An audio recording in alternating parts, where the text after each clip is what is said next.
Hello बच्चों, मेरे ख्याल से आप सभी बच्चे अवेयर हैं कि आज जेई मेन का जो पहला मॉर्निंग शिफ्ट है वो हो चुका है एंड जो पेपर का रिएक्शन आ रही है, जो बच्चों से बात करने के बाद बात समझ में आ रही है दैट इज कि यार ये जो पेपर है वो सिमिलर टू जेई 2025 ही था। यानी कि बहुत ज्यादा चेंजेस देखने को नहीं मिल रहे हैं। और अगर हम बात करें ओवरऑल फिजिक्स, केमिस्ट्री और मैथ्स, तो इसके लिए हम सिंपल सा देख सकते हैं कि फिजिक्स ओवरऑल मॉडरेट साइड में ही रही है। किसी बच्चे ने ऐसा नहीं बोला है कि बहुत ज्यादा कठिन है और किसी ने ऐसा भी बिल्कुल नहीं बोला है कि बहुत ज्यादा ईजी है। तो आप जनरली देखते हैं कि पहला जो एग्जामिनेशन होता है यानी कि जो 10 सेशंस में, वो जनरली आप देखोगे ओवरऑल बैलेंस ही रहता है पहला वाला शिफ्ट।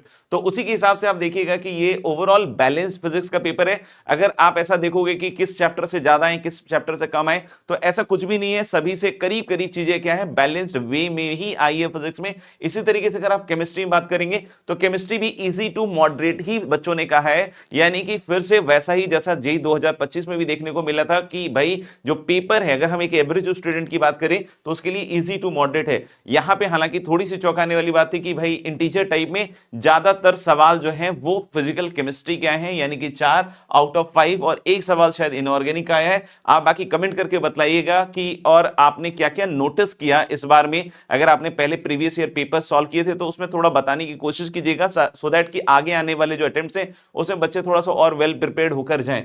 और साथ ही साथ अगर हम इनऑर्गेनिक की बात करें तो हल्का सा बता रहे हैं बच्चे की ज्यादा आया है comparative to organic and the physical chemistry part, right. तो ओवरऑल अगर आप केमिस्ट्री में भी देखेंगे तो it is going to be a very very moderate paper और इजी की साइड थोड़ा सा था। और अगर हम मैथ्स के बारे में बात करें तो मैथ्स जैसा कि आप सभी जानते हैं कि लेंदी है, और इसमें भी देखा जाए तो ओवरऑल पेपर बैलेंस ही रहा है। कुछ क्वेश्चंस ऐसे भी थे जो डेफिनेटली इजी थे अकॉर्डिंग टू स्टूडेंट्स, और अगर हम बात करें तो सभी में बैलेंस था। जैसा कि हम बार बार कहते हैं कि वेक्टर 3D एक काफी वेटेज वाला टॉपिक है, और यहां पे भी वेक्टर 3D के करीब ओवरऑल 4 सवाल आए हैं वेक्टर 3D को मिलाकर, जो अपने आप में ऐसा कुछ भी नहीं कि चौंकाने वाला है, क्योंकि ये जो पैटर्न है ये बहुत दिनों से चलता ही आ रहा है। इसी तरीके से आप देखोगे कोनिक सेक्शन में भी 3 से 4 सवाल आए हैं।